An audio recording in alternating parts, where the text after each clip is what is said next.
So good. Hey, I'm Paula. This is How to Make Dinner. And today we're making this very delicious, even though I've covered it with ketchup and hot sauce, butternut squash mac and cheese. It's super delish.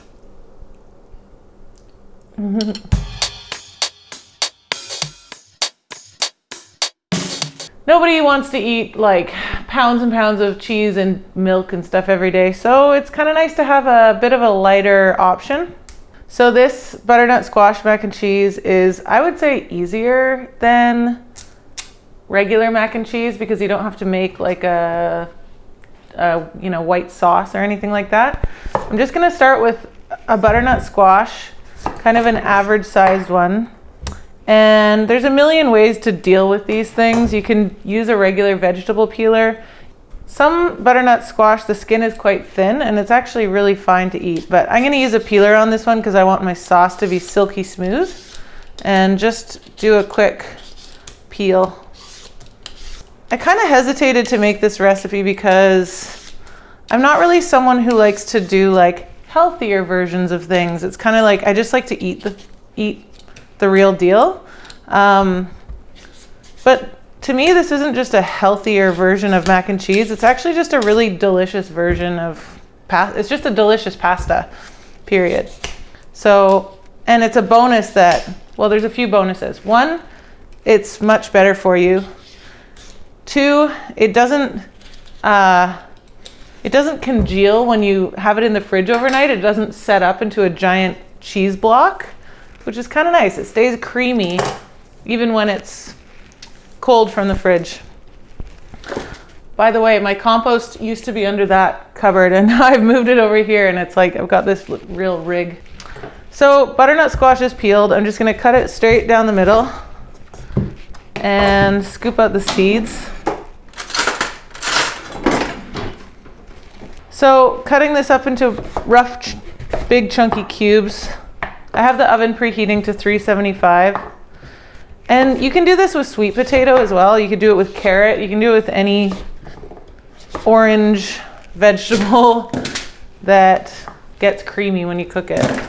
But butternut is just really silky and smooth, and it's also pretty readily available everywhere. I think this is even cheaper than making regular mac and cheese too, because you're using less cheese. You're not using any milk products at all. So that's pretty sweet. So, butt nuts on the tray. I'm also gonna roast with them one onion. Just hack it up. Just like shoving it all on there. There we go. Okay. So a little drizzle of olive oil goes on here. Not too much. Big pinch of salt. The usual kind of deal here, and then just a little toss. It is actually really important that you toss vegetables properly when you coat them in oil. It's like a lot of people just kind of drizzle it and then put it in the oven, but then you get like dried out areas, and then certain areas there's like puddles of oil. I don't know. Things just brown a lot more nicely when they're coated evenly. So that's going in the oven for about 25 minutes at 375.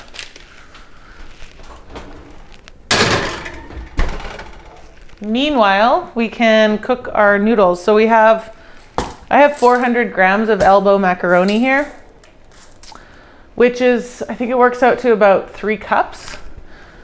You can use any shape you want. Obviously, I was tempted to go with a bow tie. I considered a little corkscrew, and then I just thought, let's just go old school classic.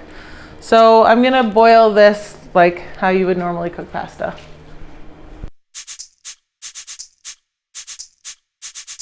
So there's the squash. It's been roasting for about 25 minutes.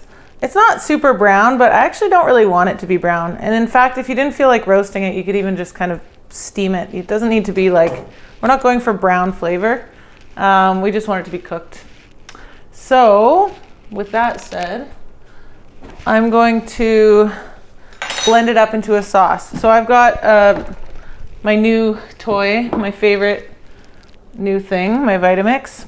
I'm gonna put about a cup of the cooking water from the noodles in there to start. Now, I always save my cooking water just in case I need it. The way I do that is I put a measuring cup in the sink and then set the colander above the measuring cup so that it just catches whatever liquid is there. And then it's just there if I need it. And this has a little bit of salty flavor to it already because I seasoned the pasta water, and it's just a good thing to have around. So all the squash and the onions are going in.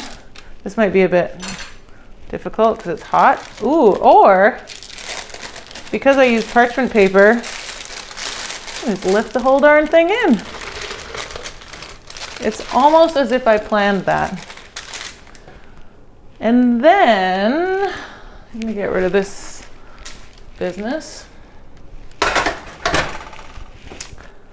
And then I'm gonna go in with some salt. Now, depending on how salty your pasta water was, which I hope it was pretty salty, you won't need a ton, but I feel like you at least need about half a teaspoon, half a cup.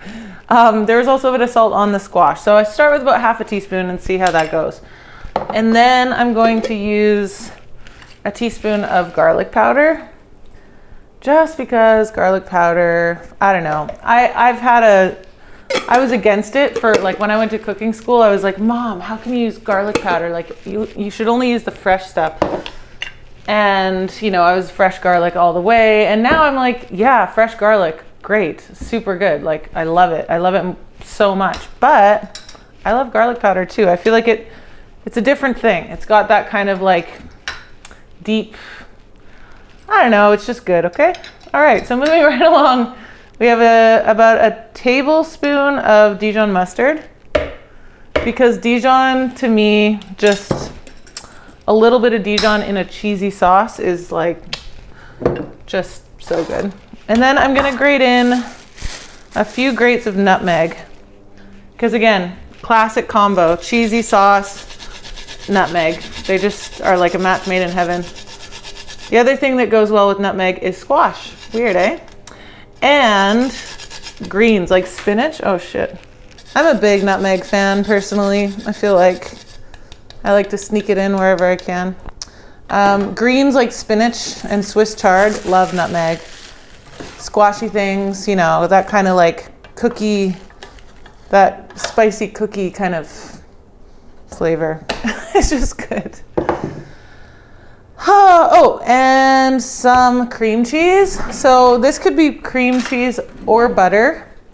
And it's about 100 grams. So it's like, well, let's go with about 4 tablespoons of cream cheese.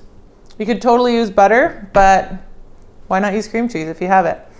And then 150 grams of grated cheese. So I've used a blend of Gruyere and Parmesan cheese because Gruyere melts so nicely. And I just think it's the best for mac and cheese. And that can go straight in because we're blending it all up. And then there's nothing left to do but blend. This thing comes in handy when you're trying to blend thick things like squash. There we go. So I've started blending and I can see that it's definitely going to be too thick. So I'm just going to add a bit more liquid now. And keep going here. That's better.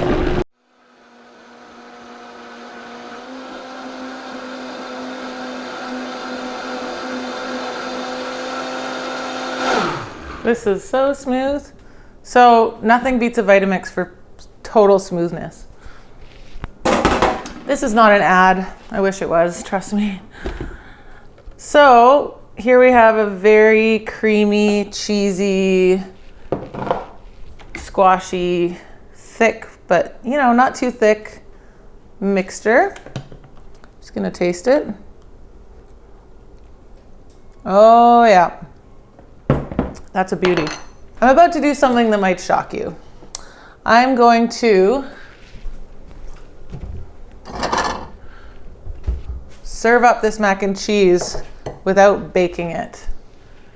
So I know the world is a big fan of baked mac and cheese with crispy tops and all that stuff. And I love a crispy top. There's a better way to get to a crispy top than to bake this mac and cheese, because I just spent a lot of time and effort making this really creamy and the perfect consistency, and I don't really care to bake it in the oven and make it go all dry.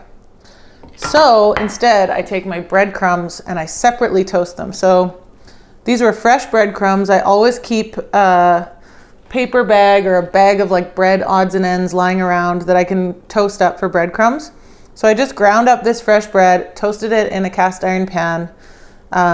If you were doing gluten-free pasta, you could make this whole thing gluten-free, whatever. You could use ground almonds instead of breadcrumbs.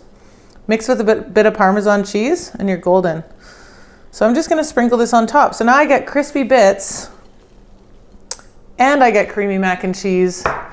And if you want a little bit more cheese, you can totally sprinkle some more cheese on top. Look at this. It's good, isn't it? So, don't judge me. Well, you can judge me if you want. I like ketchup on my mac and cheese. You might know this because this isn't my first mac and cheese episode. And I'm pretty sure I put ketchup on my mac and cheese the first time around too. And I love hot sauce too, so I'm just gonna trash up this, this mac and cheese that I just worked so hard on.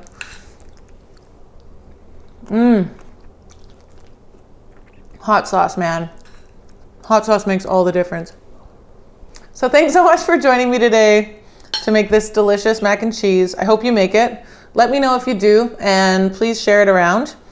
And you can find the whole recipe at howtomakedinner.com. I'll leave the link in the description box below. And just enjoy. I hope you love it. I love it.